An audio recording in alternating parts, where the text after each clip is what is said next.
నమస్తే. Welcome to Andhra Prabha. నేను మనస్విని.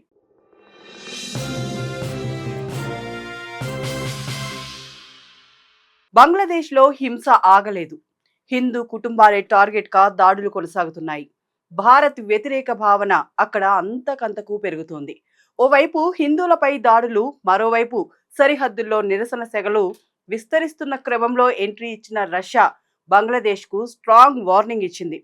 అంతర్జాతీయ స్థాయిలో చర్చనీయాంశంగా మారిన ఈ వ్యవహారానికి సంబంధించి ఫుల్ డీటెయిల్స్ ఇప్పుడు చూద్దాం.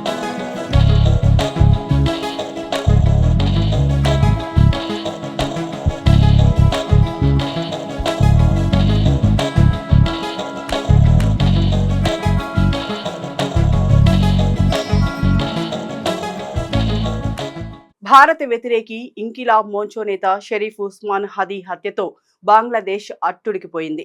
హింసాత్మక ఆందోళనలు ఒక్కసారిగా తీవ్ర రూపాన్ని దాల్చాయి. అతని హత్య వెనుక భారత్ కుట్ర ఉందంటూ ఆయన అనుచరులు పెద్ద ఎత్తున అల్లర్లకు దిగారు.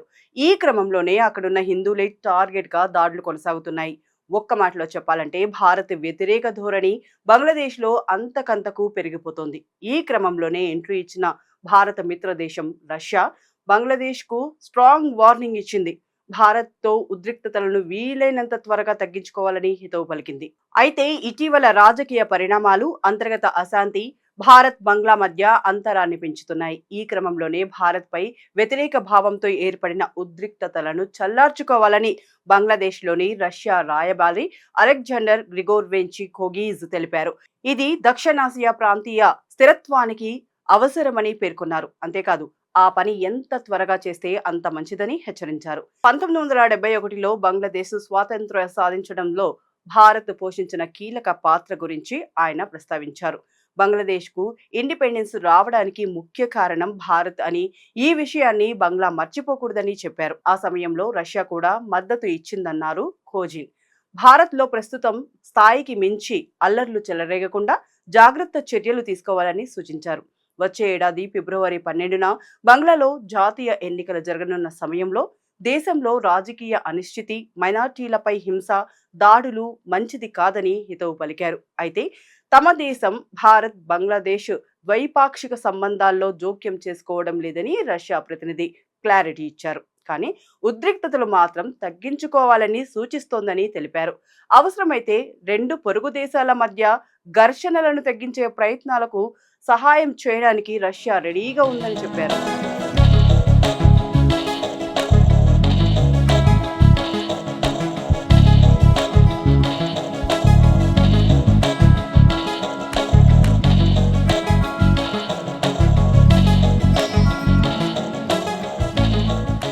అయితే బంగ్లాదేశ్, రష్యా మధ్య వాణిజ్య సంబంధాలు ఈ మధ్య కాలంలో మరింత బలపడ్డాయి. రష్యా విద్యుత్ కేంద్రాల పునరుద్ధరణ, శాటిలైట్ ప్రాజెక్టులతో పాటు గ్యాస్ బావుల తవ్వకం వంటి పలు ప్రాజెక్టులకు సహకారం అందించింది. అలాగే సాంకేతికత, రక్షణ రంగాల్లో పెట్టుబడులు పెడుతోంది. రష్యాకు బంగ్లాదేశ్ ప్రధానంగా రెడీమేడ్ గార్మెంట్స్ తో పాటు వ్యవసాయ ఉత్పత్తులు, బియ్యం, టీ, సుగంధ ద్రవ్యాలు, జూట్ ఉత్పత్తులు, లెదర్ ఉత్పత్తులు, ఫార్మాన్యూట్రికల్స్ లను ఎగుమతిని పెంచాలని చూస్తోంది. అలాగే రష్యా నుంచి గోధుమలు, క్రూడ్ ఆయిల్ వంటి వాటిని దిగుమతి చేసుకుంటుంది. మొత్తంగా రష్యా, బంగ్లాదేశ్ మధ్య ద్వైపాక్షిక వాణిజ్యం పెరుగుతోంది. అంతేకాదు రష్యా బంగ్లాదేశ్కు పెద్ద ఎగుమతి మార్కెట్గా మారుతోంది. ఈ క్రమంలోనే రష్యాతో ఉన్న సంబంధాలను నిలుపుకోవడానికి బంగ్లాదేశ్ భారత్తో సంబంధాలను పునరుద్ధరించే యోచన చేస్తోంది. ఈ నేపథ్యంలోనే ఓవైపు బంగ్లాదేశ్లో హింసాత్మక ఘటనలు కొనసాగుతున్నప్పటికీ యూనస్ నేతృత్వంలోని తాత్కాలిక ప్రభుత్వం కాస్త వెనక్కి తగ్గింది. పొరుగు దేశమైన భారత్తో శత్రుత్వం ఇష్టం లేదని చెప్పింది. ఇరు దేశాల మధ్య దెబ్బతిన్న బంధాన్ని సరిదిద్దేందుకు ప్రభుత్వ ప్రధాన సలహాదారు అయినటువంటి యూనస్ స్వయంగా రంగంలోకి దిగారు. ఈ విషయాన్ని బంగ్లాదేశ్ ఆర్థిక సలహాదారు సలీహుద్దీన్ అహ్మద్ తెలిపారు.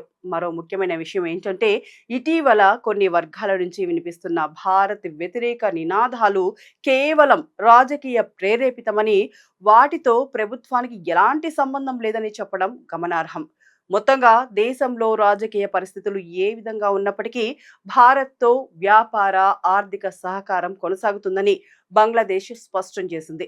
దీనిలో భాగంగా భారత్ నుంచి 50,000 మెట్రిక్ టన్నుల బియ్యాన్ని ఇంపోర్ట్ చేసుకోవాలని నిర్ణయించినట్లు అహ్మద్ తెలిపారు.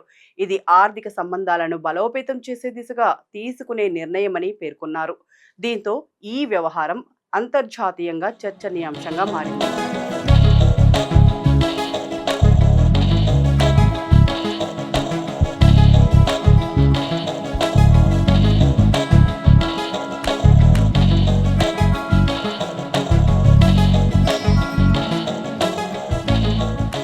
ఇటీవల విద్యార్థి నేత షరీఫ్ ఉస్మాన్ హదీ హత్యతో బంగ్లాదేశ్లో భారత్ వ్యతిరేక నిరసనలు మిన్నంటాయి.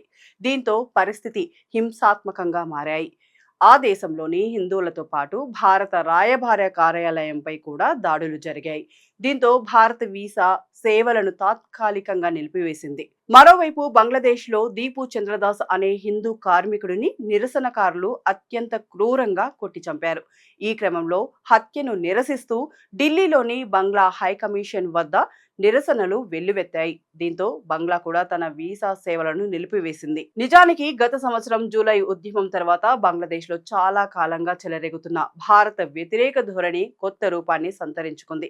ఆ దేశ మాజీ ప్రధాని షేక్ హసీనాతో పాటు అవామీ లీగ్ నేత భారత్లో ఆశ్రయం పొందుతున్నారు.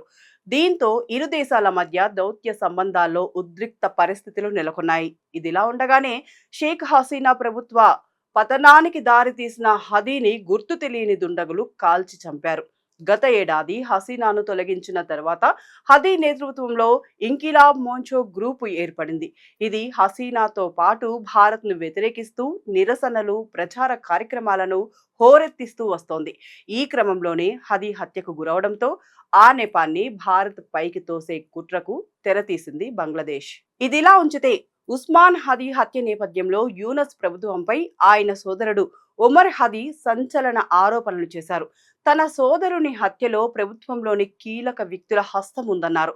ఈ హత్యను ఉపయోగించుకొని వచ్చే ఏడాది జరగాల్సిన ఎన్నికలను రద్దు చేయాలని చూస్తున్నారన్నారు ఆయన. ఈ ఘటనపై దర్యాప్తు జరిపి హంతకులను పట్టుకోవాలని డిమాండ్ చేశారు. హదీకి న్యాయం జరగకపోతే ఏదో ఒక రోజు బంగ్లాదేశ్ను వీడి పారిపోవాల్సిన పరిస్థితి వస్తుందని ఒమర్ యూనస్ ను ఇండైరెక్ట్ గా హెచ్చరించారు. మొత్తంగా రష్యా ఇచ్చిన స్ట్రాంగ్ వార్నింగ్ నేపథ్యంలో యూనస్ సర్కార్ దిగివస్తుందా? భారత్ పై ఉన్న వ్యతిరేక ధోరణి ఇప్పటికైనా విడిచిపెడుతుందా? గత చరిత్రను గుర్తు చేసుకొని భారత్తో సంబంధాలను మెరుగుపరుచుకుంటుందా లేదా అనే దానిపై క్లారిటీ రావాల్సి ఉంది. ఇలాంటి ఇంట్రెస్టింగ్ ఇంటర్నేషనల్ అప్డేట్స్ కోసం ఆంధ్రప్రభని సబ్స్క్రైబ్ చేసుకోండి. 10 మందికి షేర్ చేయండి.